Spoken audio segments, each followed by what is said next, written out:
Hi friends, welcomes to my channel Tinku special. Friends ఎలా ఉన్నారు? బాగున్నారు? నేనైతే చాలా బాగున్నాను.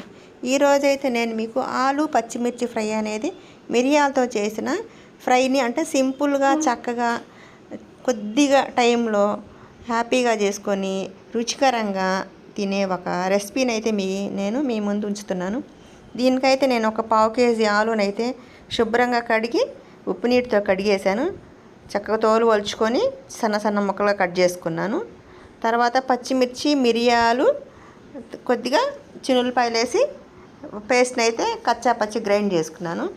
ఒక కడాయిని అయితే పొయ్యి మీద పెట్టుకొని ఒక 2-3 టేబుల్ స్పూన్ల ఆయిల్ అయితే వేసుకొని పచ్చిమిర్చి ఈ పేస్ట్ని అంతా నేను గ్రైండ్ చేసి పెట్టుకున్నాను. ఆ తర్వాత తాలింపు గింజలు, కొద్దిగా కరివేపాకు, కొద్దిగా ఎండుమిర్చి, అంటే తాలింపు గింజలు అంటే పచ్చిపప్పు, మినప్పప్పు, జీలకర్ర, ఆవాలు వేసి చక్కగా బాగా వేయించుకోవాలి. ఎందుకంటే కంపల్సరీగా మనం వేపులు చేసేటప్పుడు ఈ తిరుగుమాత గింజలు అనేది కంపల్సరీగా ఉండాలి కాబట్టి తాలింపు గింజలు అని కూడా అంటారు. వీటిని నేను చక్కగా ఇలా వేయించుకున్నాను.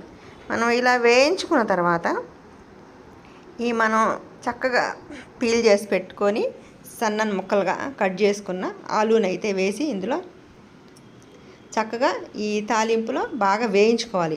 అది మీడియం ఫ్లేమ్ మీద చక్కగా ఈ ఆలూనైతే ఇట్లా చిన్నగా వేయించుకోవాలి. ఇలా వేయించుకోవటం వల్ల మనకి చక్కగా బాగా ఫ్రై అవుతాయి. ఇందులో ఒక 1/2 స్పూను పసుపు వేసుకోవాలి.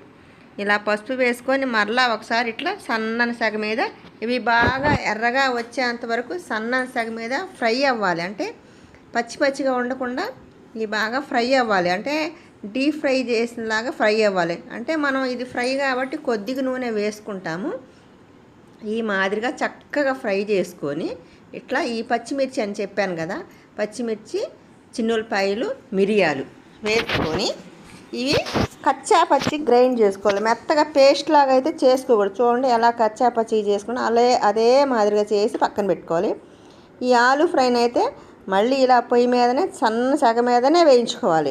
ఇట్లా వేయించుకుంటేనే మనకి బాగా వేగి టేస్ట్ అనేది చాలా వచ్చిద్ది.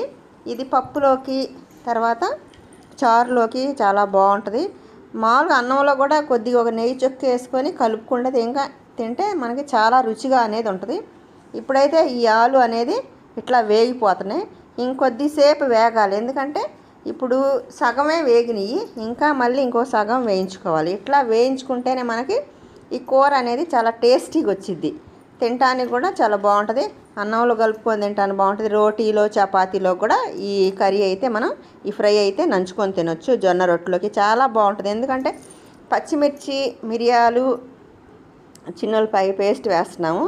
ఇట్లా ఈ మాదిరిగా ఇట్లానే వేయించుకుంటూ ఉండాలి. చూడండి ఫ్రెండ్స్ ఎలా వేగుతుంటాయి. ఇప్పుడైతే ఈ వేగిపోయినాయి ఆలు, అందులో మనం గ్రైండ్ చేసి పెట్టుకున్న ఈ పేస్ట్ని అయితే వేస్తున్నాను.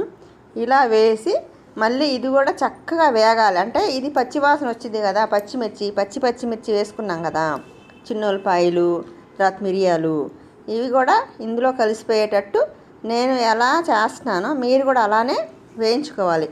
ఇది ఒక డిఫరెంట్ టేస్ట్గా ఉంటుంది. ఎందుకంటే మిరియాలు వేస్తున్నాం కదా, పచ్చిమిర్చి, మిరియాలు చాలా బాగుంటుంది టేస్ట్. ఒక్కసారి ట్రై చేసి మీరు ఎలా ఉందో నాకు కామెంట్ పెట్టండి. ఇప్పుడు మనం ఇందులో తగినంత ఉప్పు వేసుకోవాలి. తగినంత ఉప్పు వేసుకొని మరలా ఒకసారి సన్నని సెగ మీద వేయించుకోవాలి. తర్వాత ఒక 1/2 స్పూను కారం వేసుకోవాలి. అంటే కారం ఎక్కువ వేసుకోవాలి. ఆల్రెడీ మనం పచ్చిమిర్చి వేసాం కాబట్టి కారం వేయాలి. మీకు ఇష్టం లేకపోతే కారం వేయకుండానే అదనంగా ఇంకా 2 పచ్చిమిరపకాయలు వేసుకొని మనం గ్రైండ్ చేసుకుంటే మనకి ఈ ఆలులో కారం అనేది సరిపోద్ది. నేను చూడండి ఫ్రెండ్స్ ఇప్పుడు కారం కూడా వేసి ఈ మాదిరిగా వేయిస్తున్నాను.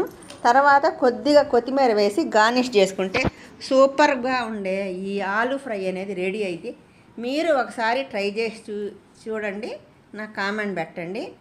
నేను ఈ మాదిరిగా తయారు చేస్తాను. అన్నిట్లోకి మనకి ఇది నంచుకుంటాను బాగుంటుంది, కలుపుకొని తింటాను బాగుంటుంది, రోటీస్లో, చపాతీస్లో కూడా బాగుంటుంది. Please share, like, subscribe my channel. Thank you friends, thank you all. మీరందరూ ఇది ఒకసారి ట్రై చేసి మీ అమూల్యమైన కామెంట్ని నాకైతే తెలియజేయండి ఫ్రెండ్స్.